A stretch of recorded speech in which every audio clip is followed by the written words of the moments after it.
All right, so today, guys, we have on Dave Finocchio, the Senior VP of Content and Product at Bleacher Report.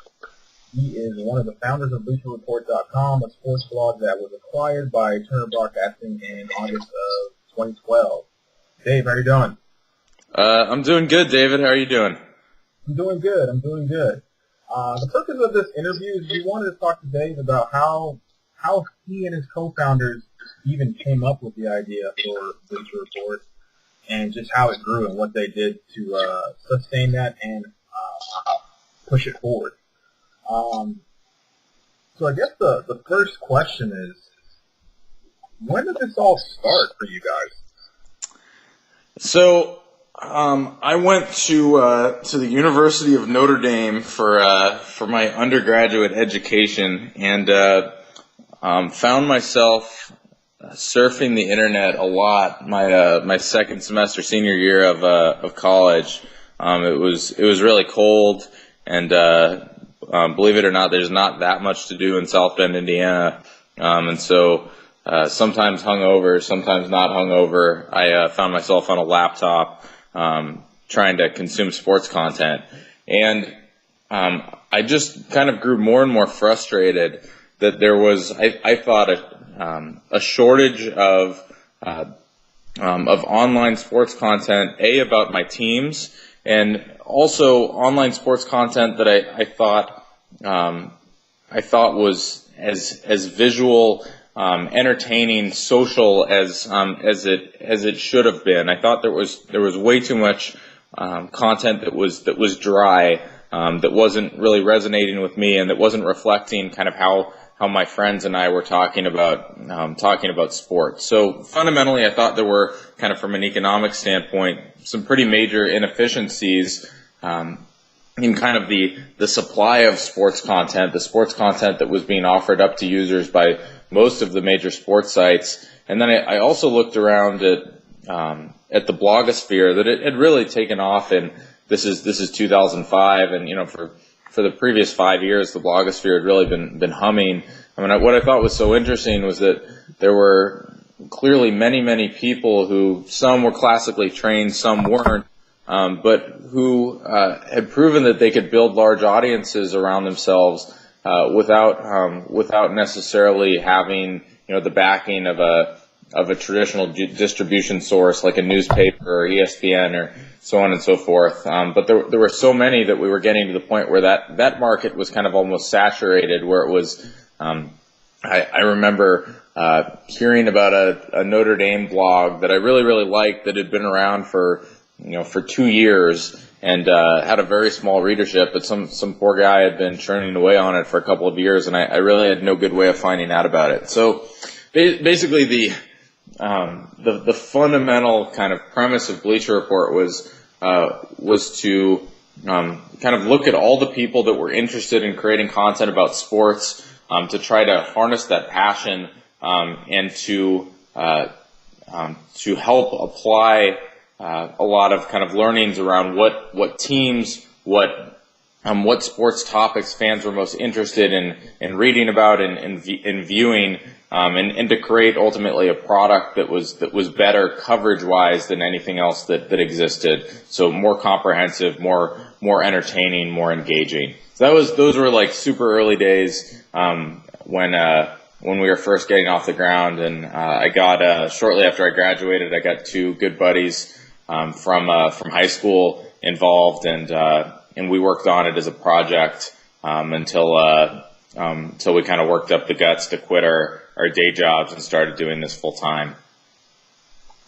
That's awesome. Now, was Bleacher Report about, like, was it just about all sports? Was it about football? Was it about Notre Dame? What was the first iteration of it? No, it was really about all sports. I think we took a kind of an open-minded perspective, and have always tried to create content that a lot of people cared about. And I think we all three of us are probably business people first, editorial people second, in the sense that at least we I guess I just put it this way, we we started a media company with no money, and media companies tend to be very, very expensive to operate.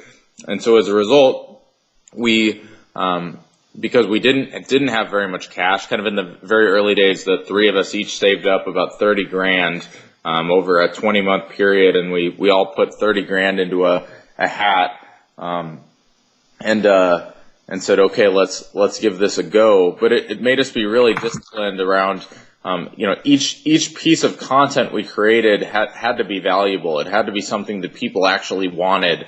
It couldn't be some writer following some niche perhaps passion of his or hers that very few people cared about. But that kind of discipline and that we had to have in order to get the business off the ground kind of pointed us in the direction of getting really, really smart around data and around analytics and around just figuring out why people wanted certain things at certain times around all the sports that matter. So, and we did very quickly figure out that the NFL is the biggest sport in the United States, no doubt about it.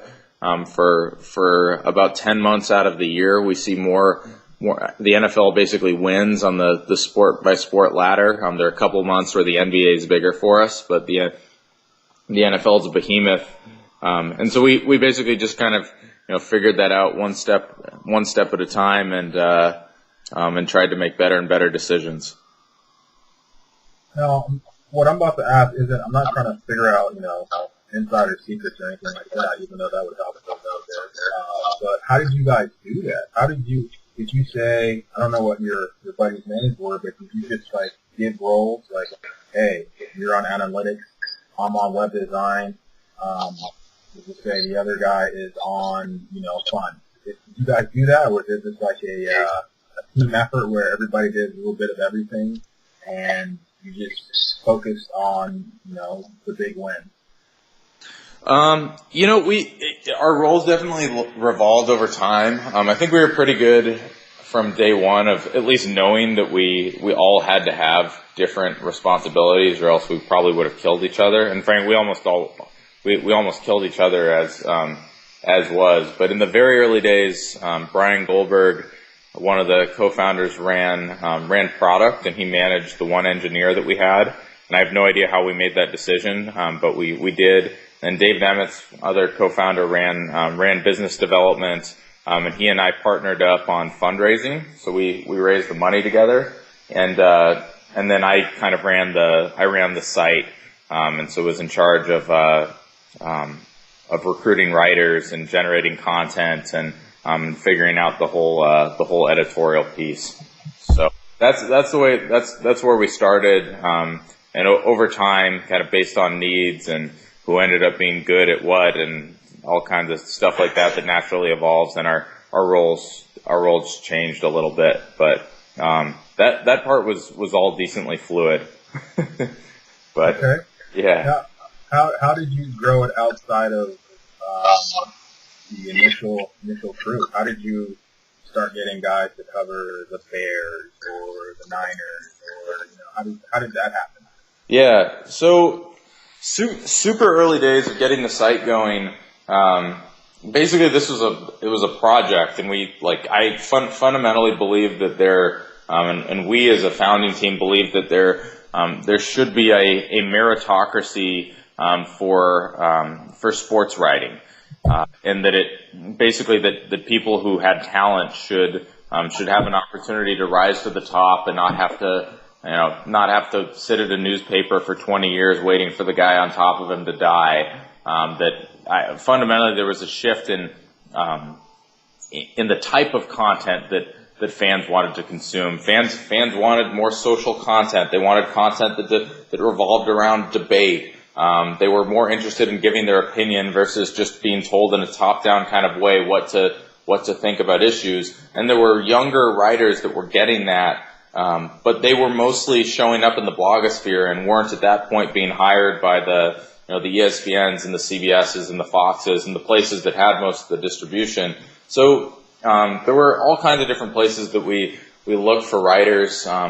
we looked for writers on Craigslist in the early days and basically said, hey, look, this is a project where, we're not in a position to pay you anything, but our aspiration is to build a meritocracy for sports writing and to try to create something that's better than anything else that existed. And we had hundreds of people that signed on to that, not because they necessarily thought they were going to make any money. Most of them didn't, but because because first of all, it was really fun. They got a ton of experience. They were able to reach readers, many more readers than they ever would have on their own. And that was the basis. And as the site grew bigger and bigger, we've actually created all kinds of different writer programs. So we have relationships with dozens of sports journalism programs, mostly undergraduate sports journalism programs at colleges around the country. We'll work with various associations to make sure that if they're folks looking for experience, they're writing associations that they're funneling people to us. We'll recruit through our site. So we've tried really, really hard. There's no silver bullet for recruiting writers. It's actually a pretty difficult thing to do. But we just kind of have taken an octopus approach where we kind of try to put as many tentacles as possible out into the marketplace to find new young talent. How long did that take? Well, okay, let me revise that. When did it really start to take off? I mean, you said you used Craigslist, you just put feelers out there. When did it really start to take off as far as a business model? So it really started to take off, and so kind of that initial group, we probably had about 200 writers that had come to us, from one place or another, from Craigslist, or because we'd reached out to somebody whose blog we thought was cool and started writing for us, or very kind of grassroots efforts. The site really took off when we started pairing our writer base with an assignment model. So we started to figure out really basic things. Like I used to write for the site back in 2007 and 2008, and I noticed that every time I wrote an article about the NFL draft, it would get 5 times as many reads as most everything else that I wrote. So that was like a basic, learning early on was, there is a lot of interest in the NFL draft, a crazy amount of interest in the NFL draft. And I'm guessing ESPN.com isn't creating as much draft content as they kind of should be, or put another way, as their audience wants them to. So we started creating more draft content, and we started sending assignments to our writers that said, hey, looks like you're from Chicago, do you know anything about the Bears, or if you've come to us because you're a Bears writer, as opposed to writing something about, X's and O's or Dave Wanstead or whatever it is. Let's talk about the draft and who the Bears need to draft in the, upcoming 2007 draft, blah, blah, blah, blah, blah. And just basic learnings like that. We basically started pairing up kind of the data analytics and the demand intelligence, with an assignment model where, we were able to create assignments where we kind of knew in advance that the article was likely to do really, really well, and then we would give those assignments to the writers. And at first there was a lot of resistance with writers saying, "Hey, no, want to do my own thing here." But then it was pretty easy to kind of prove out the model to these guys to say, "Hey, look, we're not telling you what to say here. We're not telling you what to write, but we have identified subject areas where there's a lot of reader demand." And as the writers started to fill the assignments and saw how much traffic they were getting to their articles, that's when things really started to take off, where we were able to point writers in the direction of subjects that were really popular, and we're able to start working with them on creating content that was really engaging. And so that's I would say that was a big turning point for our business, and when we started to have millions of readers versus thousands of readers. So, I mean, and I always try to make sure I understand this. You guys basically hack traffic for sports media, sports articles? Yeah, I mean, there are all kinds of ways of looking at this, and certain people look at it as a bad thing, and others look at it as the coolest thing ever. And I think it's pretty simple to me.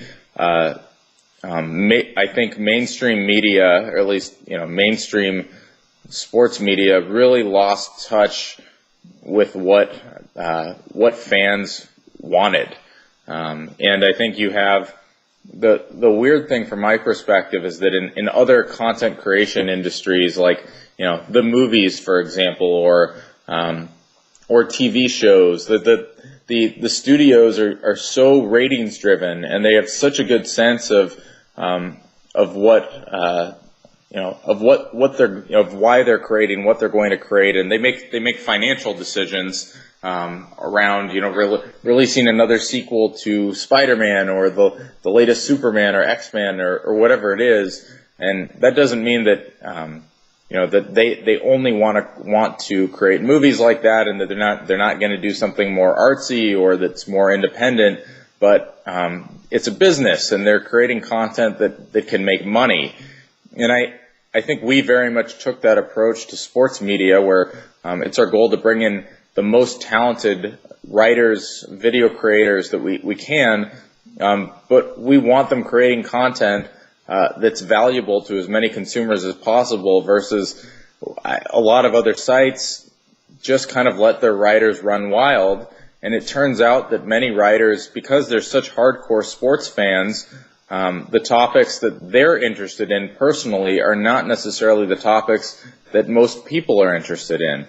And I'm not saying that there's not room for a diverse spectrum of content, but just the economics got really, really out of whack for a lot of media companies. And it's one of the reasons why so many old media companies have either gone out of business or they're really struggling.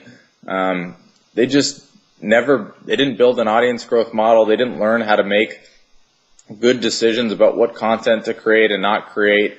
They just for years had kind of built-in distribution, where it was like, yep, we know we have 60,000 people that buy our newspaper, and I know that no matter what I write, people are going to read it, and so I can write whatever I want, or at least within certain bounds, and it just doesn't work. That's the model's changed. So yeah, I think we were able to grow very quickly in what kind of seemed like a very crowded space, just because we kind of played a different game, or we looked at the world a different way, but I think in the end we've helped make the space kind of more efficient again, where whether it's ESPN or basically everyone else in the space, they all kind of create content these days that looks a lot more like our content, and they've all kind of moved in the direction that we pulled things in, which I think has been good for the entire industry, but more than anything else, it's been really good for sports fans. I can totally see that. Now, you guys were, let's just say, guerrilla marketing. You were looking for any angle or any hack or any way to just get your foot in the door and get traction. After a while, obviously, you guys started to get traction. How did things change once you started to have a voice? Once people started to know BleacherReport.com and start to identify with some of your writers? How did you guys transition your perspective, your angle? Yeah, so I think phase one of our company's development was basically building this audience growth model, where we started a media company with no money, and the media companies, it turns out, aren't really worth anything unless you have a lot of people that are coming to your site, because advertisers won't buy ads unless they know that a lot of people are going to see their ads. So the first step was building a really large audience, and just kind of figuring out how to do that. Once we were able to demonstrate that we knew what we were doing in that sense, we were able to raise more venture capital and start investing more in content, and specifically in starting to pay writers, and something that a lot of people don't know is that today well over 90% of what people read on Bleacher Report or view video-wise, they're viewing people who are paid contributors to Bleacher Report, whether they're full-time or freelance writers. But 2.5 years ago, there were no paid contributors on the site. So we've gone through this massive evolution where we've built a very, very large editorial organization on top of this audience growth model that's continued to evolve, but basically that just talked about, where we viewed the world a little bit differently, and we're highly data driven, and that has allowed us to it's given us the ability to work with better talent, which has resulted in better content, and also to be a little bit more ambitious about the experience we're trying to provide to readers. So, at Bleacher Report, we're very, very focused on covering not just kind of the national sports scene. We're not trying to be Sports Center, but we're really focused on covering teams and covering topics. And a topic could be the NFL draft. It could be MLB prospects. Whatever you name it. And having a large paid writer base at this point allows us to try to be basically the most comprehensive, the most entertaining.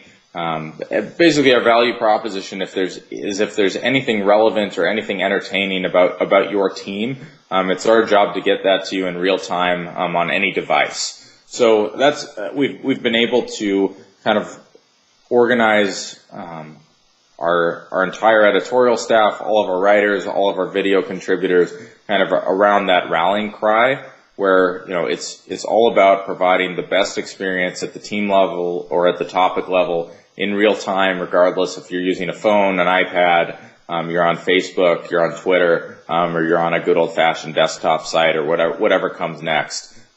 We want to be your voice. We very much ultimately what we want to do is to create a narrative for you, to make the experience of following your team this season or this off season more fun than it was the year before. So that's what we're in the business of doing. We're in the business of making the experience of following your team more fun and more engaging.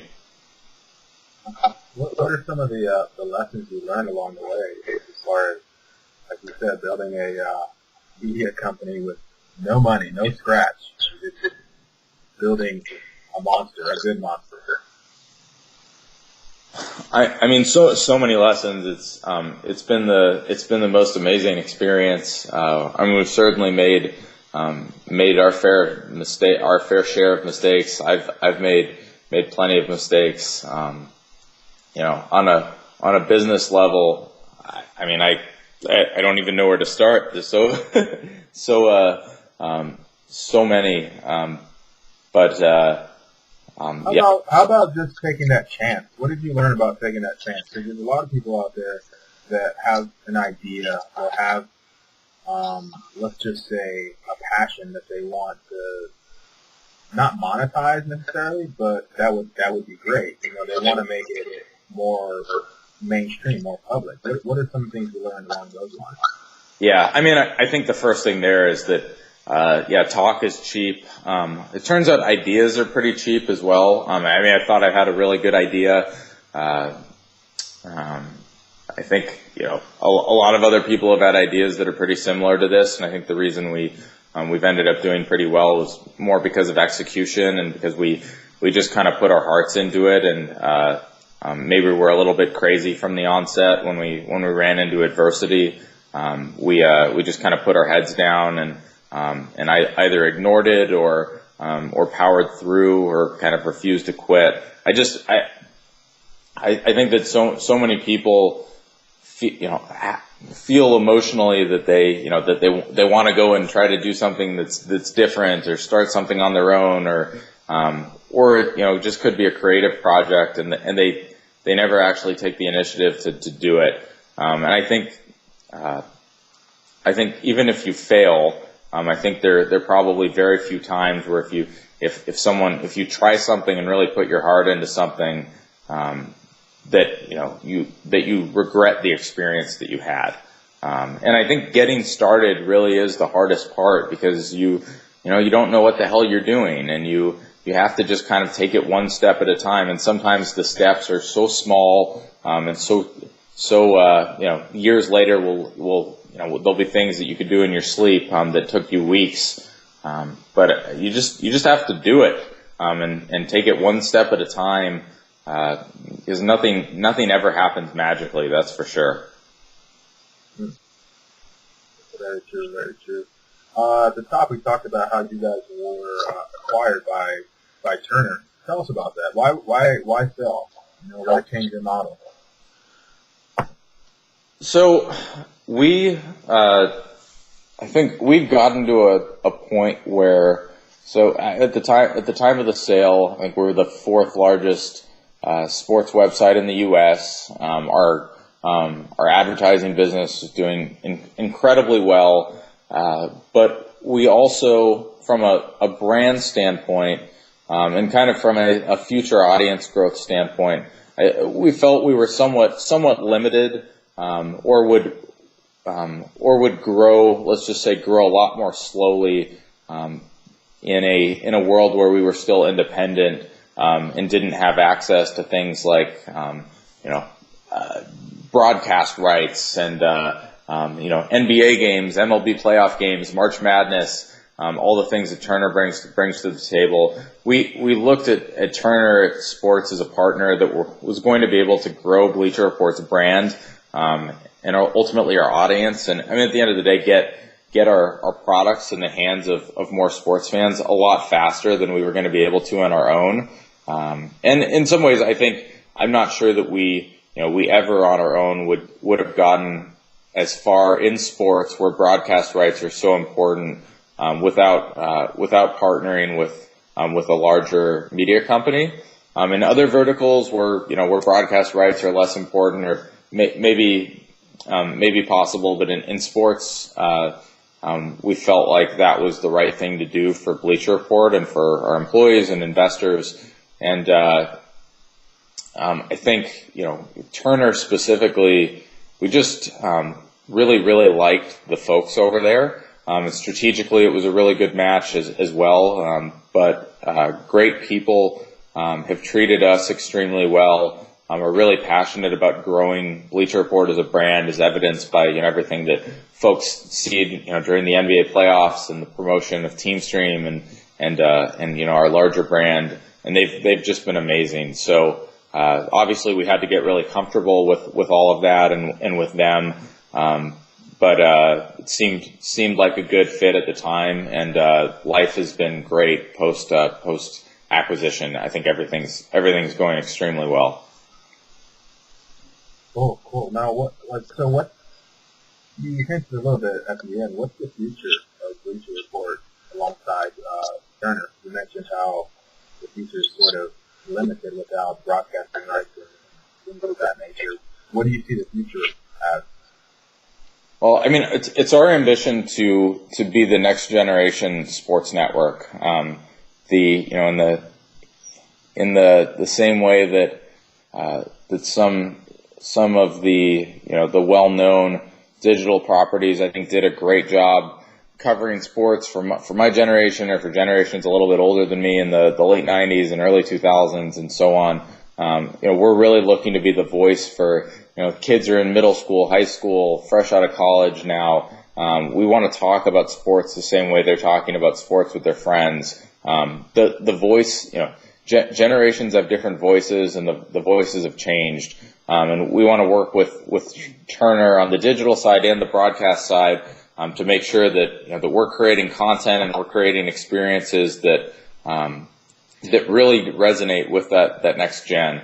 And our goal is to within that context, to scale our audience, and to build our brand. We want to go compete with everyone and anyone. We have ambitions of covering teams, not just in the U.S. but all over the globe. This is about how to get Bleacher Report as a value proposition into as many hands as possible. So we think that partnering with Turner is giving us the best opportunity to do that as quickly as possible. What about for you personally? What are some of your future goals as far as within the company and just in general? Do you have like a bucket list or anything like that? Yeah, I keep it pretty simple. I really like having fun and just generally speaking being stimulated. So I hate being bored. I guess that's kind of my worst nightmare. Like making decisions based on just kind of what I'm passionate about. So I always like working on things that I'm passionate about, or I've been fortunate enough within Bleacher Report to continue to work on some of the new initiatives that we have, and have done that throughout the years. There's so much cool stuff going on from a technology standpoint, from a product standpoint, from a content standpoint. We're doing great things in video right now. Turner has invested a lot of cash in the business. We're continuing to upgrade talent, and add more paid writers, add big name video talent. So that'll be coming up, as we head into football season here. So, I'm kind of just dead focused right now on making Bleacher Report as big as possible, and making sure our growth trajectory, stays up and to the right. And I don't know, it's a pretty fun place to work. We have an amazing culture, incredible people that are hardworking, great personalities. The whole thing has kind of been a dream, to be honest. There's a dog barking in the background. I'm sorry for that. One of the questions I want to ask, your company, what's your office space like? How do you guys work? How do you brainstorm? Is this a typical fluorescent light, the office type of deal, or did you guys spruce it up? No, we keep it pretty casual. I don't have an office. I sit on the floor. I try to move around. As you might imagine, I'm in a bunch of meetings, so some days I'm not actually at a desk that often. I think, the great thing about sports and we have a ton of, people in their 20s and 30s that are so energized at work and have so many ideas. They're so passionate about what they're working on versus, there are a lot of other jobs where people will just kind of go through the motions. We don't have that much at all. But it's just an incredibly energizing place to be. And yeah, there's a ton of creative brainstorming almost at every level, whether it's at kind of the individual content idea level where, the NBA guys have been busting their asses for the last, especially since the playoffs started to make sure that we're coming up with the coolest concepts possible.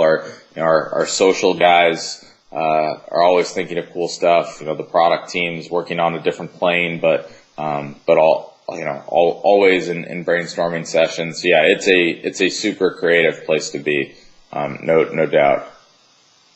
But just for clarification, you said you sit on the floor. Is that like on a bio ball, or is that just you sit cross-legged on the floor? Or is that like what is it? No, I mean like we have desks. We don't have cubes. We just have kind of an open floor plan where we have really cheap and simple IKEA desks. And so, there are a couple big rooms that we're in, and I have one of those desks, and it allows me to very easily have sports conversations or work conversations with those around me. These days, I probably distract too many people from doing their day jobs with rants about the Heat Spurs series. So I've got to keep those to a minimum. Okay. All right. We're up at the last question. Now, you sort of talked about it with some of the lessons that I learned along the way, and just starting, not knowing everything, but just jumping in. What's one piece of advice you can give somebody who has maybe not a media company or even a business on that level, but what about somebody who's just trying to get that step closer? Do you have any advice for them? Yeah, I mean, I think the first thing you should do is actually commit to taking action. And I think, you know, it's always, you know, these projects you take on in life can be so daunting. You know, I would recommend just kind of chopping things up into pieces, and, you know, make a list, and try to put all the little steps you need to accomplish on the list, and then just get started.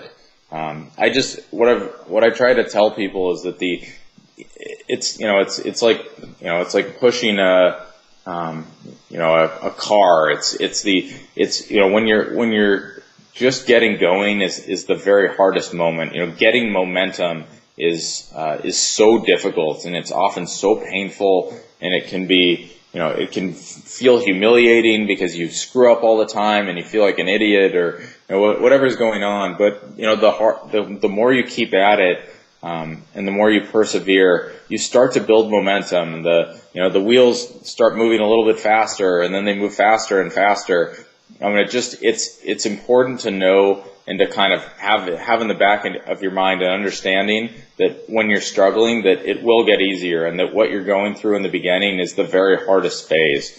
So it's just, you know, just focus on building momentum, build momentum. How do I build momentum? Because the longer you do it, it does get easier and easier, and you learn more, and you get, you build enthusiasm, and you figure out opportunities, and it does get easier, but you have to get yourself started. Well, Dave, I just want to thank you for doing the interview. I think you basically talked about it twice, but I think there's a lot of people, and I struggle with it too at times, where it's like, you know, just the daunting nature of like what you think, where you think you should be, makes it so that you're just like, oh man, like, I don't know if I can really start, you know, committing to doing that. But I mean, look at you guys. This all started by you trying to find information, you know, media coverage of Notre Dame, right? Yeah, I mean, that was a big part of it. Yeah, Notre Dame, and then, you know, I'm a Bay Area guy, and just a lack of quality coverage, or I'd say entertaining coverage about Bay Area teams. It just seemed to me like, you know, like sports fans deserved better than what they were getting. Yeah, and then less than 10 years later, right? We're here now talking about Turner, broadcasting rights, and social media, and, you know, content creation. That's pretty motivating. Yeah, it's, you know, I think if you have an idea, and you have one of those moments of self-clarity where you say to yourself, yes, this is really what I want to do, and I think I'm going to go try to do it. Yeah, there are days where it seems like everything's going to hell, and as you said, it seems so daunting, but you just kind of have to put your head down and work through it. It's a long, grueling exercise. It's a marathon. It's 10 marathons, but you just have to put your head down and remind yourself that you have that belief, that your will is strong, and then find a way to persevere. I think those are the people that do end up. I mean, that's where great things come from. It's very. I don't think there are too many companies or projects that that got off the ground without any major pain. There's almost always a lot of pain. Yeah. Well, this has been kind of enlightening. Not kind of. This has been very enlightening. You know, so you see the bigger online presences, and, you know, like you said, the CBS, the ESPN, the Fox, and then we're basically talking about the next generation. You know, Report coverage. And I just want to thank you for coming on the show and sharing with us how you and your co-founders built BleacherReport.com. Thanks, David. Appreciate you having me on. All right. Thanks for being a part of the interview. Okay. Take care. All right.